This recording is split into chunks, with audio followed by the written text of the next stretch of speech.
Hola, buenos días y bienvenidos al proyecto IPG Pathshala de español. Yo me llamo María Teresa Miramón y soy profesora visitante de la Universidad Jawaharlal Nehru en New Delhi. En esta universidad imparto asignaturas de literatura e historia de España, como por ejemplo literatura española medieval y literatura española del siglo XX. También he impartido historia de España contemporánea y diversas asignaturas de lengua española. En esta ocasión vamos a comenzar con el módulo 22 del paper 13, que se titula La literatura criolla del siglo XVII. En este apartado estudiaremos el contexto social y económico en América durante el siglo XVII, además de las características principales de la literatura criolla del mismo siglo.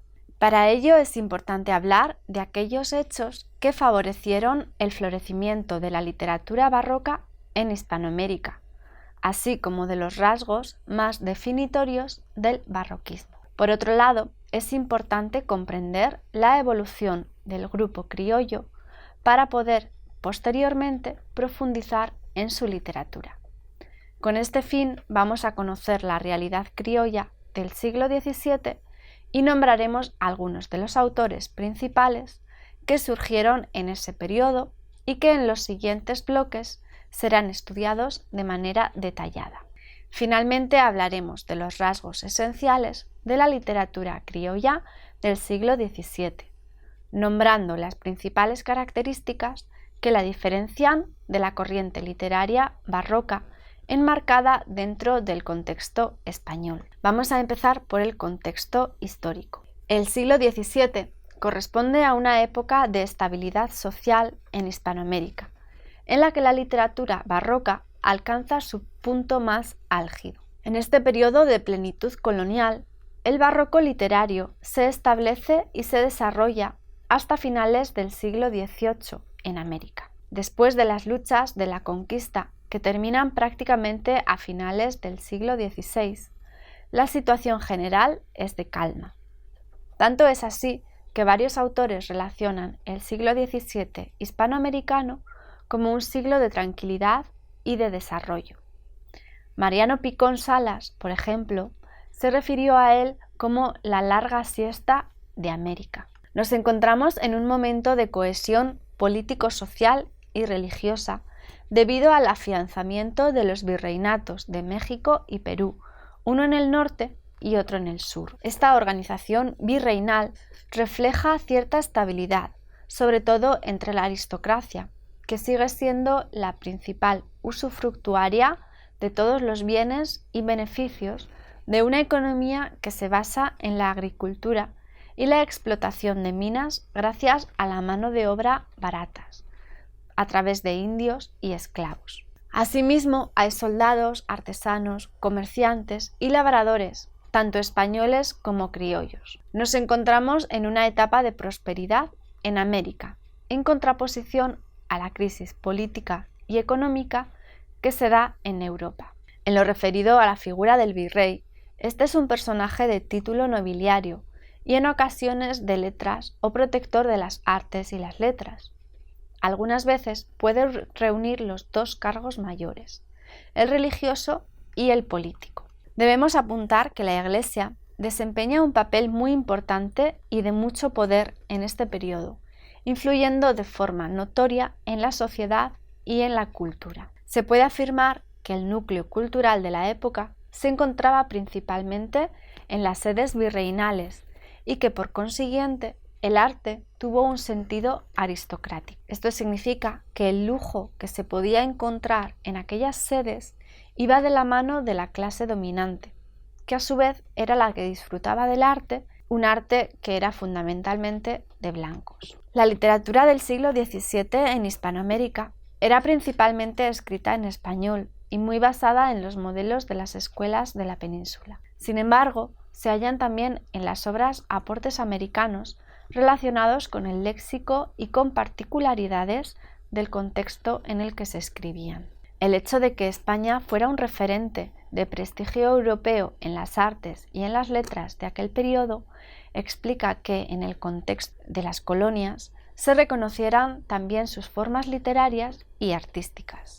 Estas mostraban el modelo español, pero con algunas variantes propias del entorno del Nuevo Mundo, en el que se hallaban muchas veces los siguientes elementos, tal y como explica Emilio Carilla en su artículo. El absolutismo del monarca se refleja en el virrey, el celo contraformista en la labor de la Iglesia, el prestigio de ciertos cargos, el poco apego a determinados trabajos y tareas, favorecido aquí por los servicios de los indígenas. Hasta la situación militar europea se reproduce aquí en nuevo y más dilatado ambiente de tierras y mares, ante la porfía tenaz de países enemigos, Inglaterra, Holanda, Francia, que disputan el poderío a España y que procuran cobrarse, sobre todo, en los metales y piedras preciosas que transportan los galeones. Tal y como menciona Pedraza en su libro, escritores nacidos en la península viven y escriben en América. Se impregnan de los valores del Nuevo Mundo y contribuyen a forjar su espíritu. Y vamos a hablar aquí de la literatura barroca en Hispanoamérica. En el siglo XVII, los escritores sienten una mayor necesidad de reunirse en academias. Y no solamente en la gran ciudad, sino también en las ciudades medianas y pequeñas. Durante el barroco, el número de este tipo de academias, básicamente poéticas, crece mucho en comparación a las existentes en el siglo anterior. El crítico José Ares Montes nos habla del carácter de la poesía que se hacía en aquellas academias españolas. Aquellas reuniones, que alguien llamó de ociosos, desempeñan un importante papel social y literario.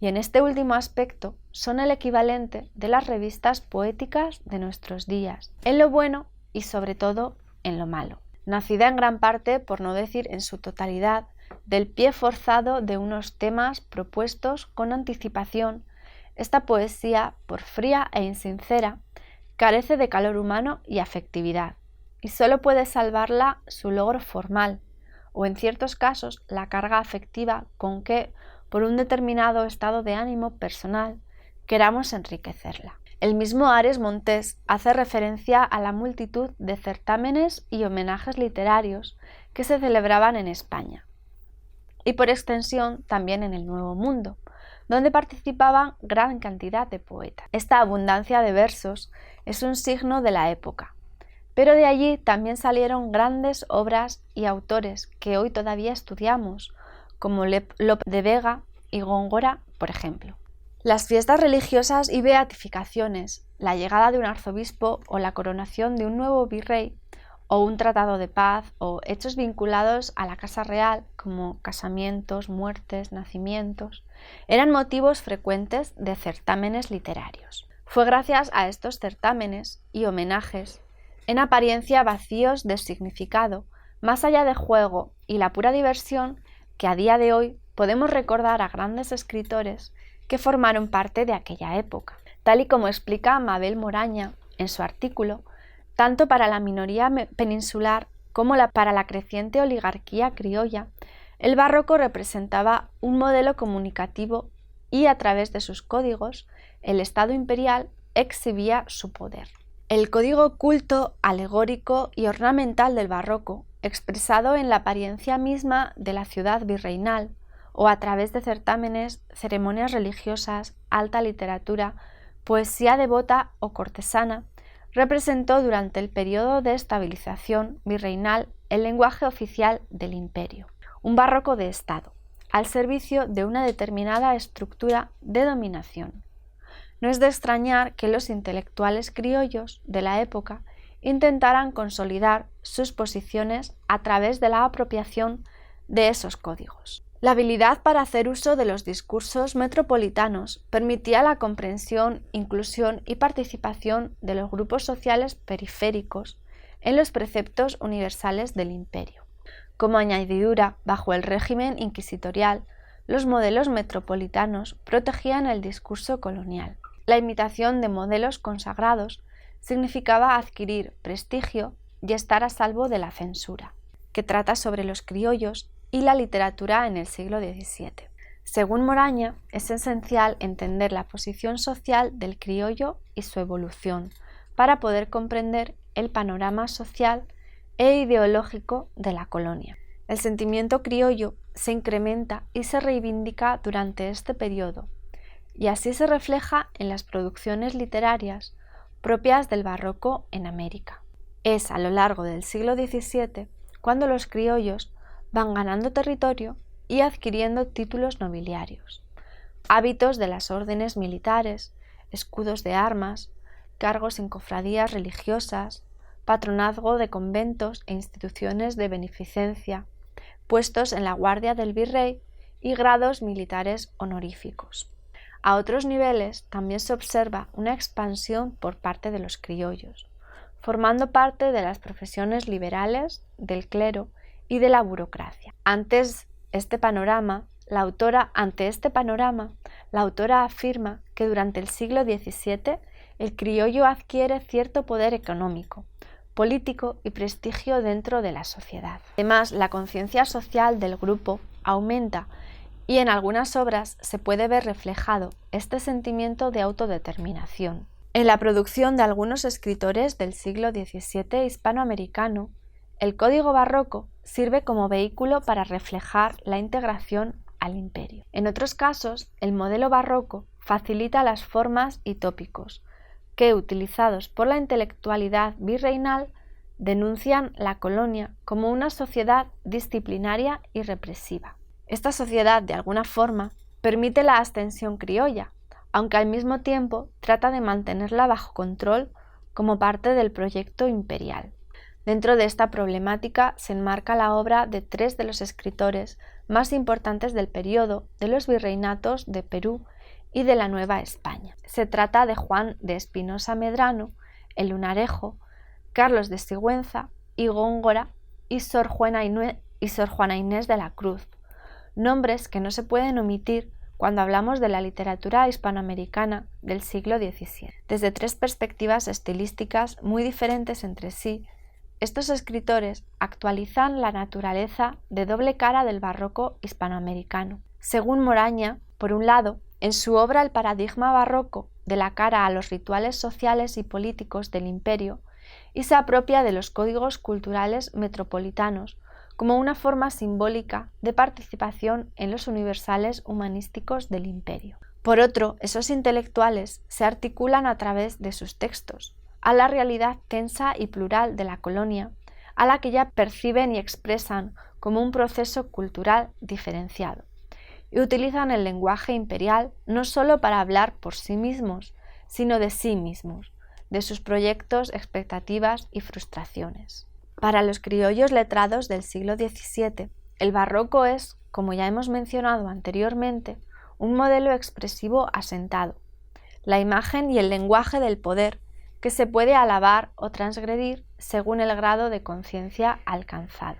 La apropiación de ese modelo es simbólica y reivindicativa por parte del sector criollo, que luchaba por el reconocimiento social, la participación política y la autonomía económica. Por otro lado, debido a la contraposición existente entre la situación de crisis en Europa y la estabilidad social presente en América, nos encontramos ante unas formas artísticas que expresan aquella profunda crisis política, económica y filosófica, y su traslación al Nuevo Mundo, cuyas realidades son bien distintas. Según Pedraza, las peculiaridades del barroco americano hallan sus raíces en esta contradicción. El crítico propone que el barroco se inclina hacia la expresión de las tensiones y la angustia de un mundo en declive, que en contraposición a la selección renacentista, opta por la acumulación y la antítesis. Una de sus características principales es el contraste entre la exaltación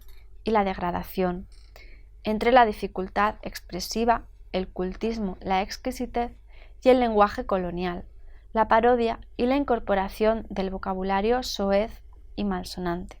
Para Oviedo, tal y como él mismo describe en su libro, el barroco literario de la península y el barroco producido en el Nuevo Mundo coinciden en algunos puntos. Este periodo refleja esas contradicciones que experimentan los hombres del siglo XVII, sus conflictos y preocupaciones. En ambos contextos, afirma Oviedo, encontramos ciertos rasgos comunes asociados con el barroquismo: acrobacias, curvas, monumentalidad, parábolas, dramatismos, efectos visuales, actitud aristocratizante y latinizante, etc. Sin embargo, al cambiar de entorno geográfico y sociológico, el barroco se mezcló con otra realidad, la de aquellos criollos que copiaron la forma, pero no el espíritu del barroco de la península. Utilizaron las letras para ganarse el prestigio que tanto anhelaban.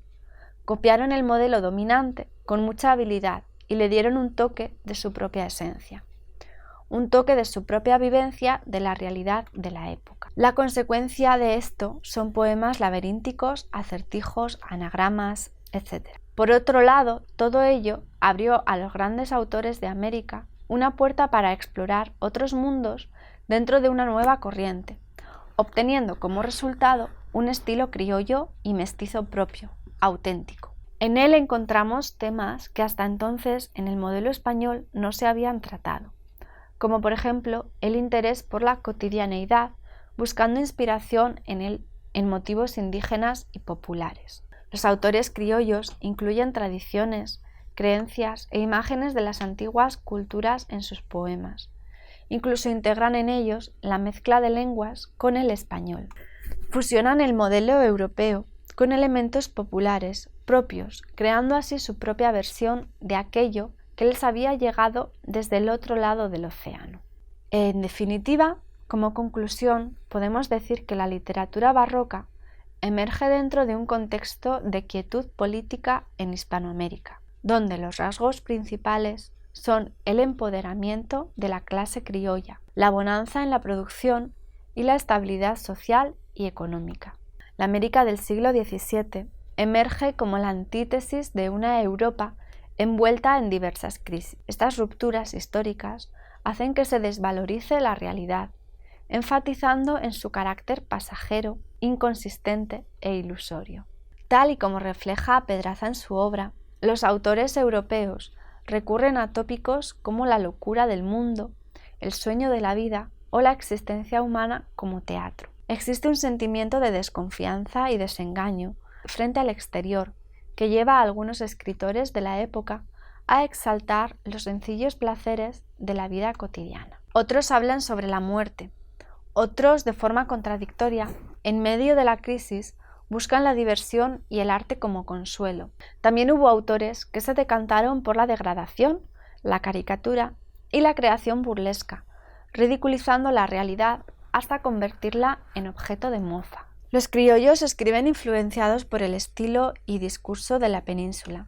Sin embargo, lo hacen en un contexto que, lejos de estar en crisis, se encuentra más bien en época de bonanza. Los criollos se encuentran en un periodo de crecimiento en el que, por un lado, su conciencia social y por otro, su sentimiento de autodeterminación van de la mano de sus pertenencias y su influencia en la sociedad de diferentes ámbitos, profesionales, burocráticos, políticos, etc. Podemos concluir este apartado haciendo referencia a lo que el autor Emilio Carilla nos menciona en su artículo, dando una idea general de lo que supuso el cambio de corriente literaria en el siglo XVII. El autor afirma que el fenómeno del barroco refleja el ingenio, la ostentación, el deseo de deslumbrar, de maravillar, la búsqueda, ardua y difícil, de nuevos caminos poéticos. En fin, la abundancia de muestras retóricas, calcos, remedos, que no ocultan, sin embargo, un grupo notorio de auténticos poetas. Bueno, y esto es todo en cuanto a la escritura de los criollos del siglo XVII.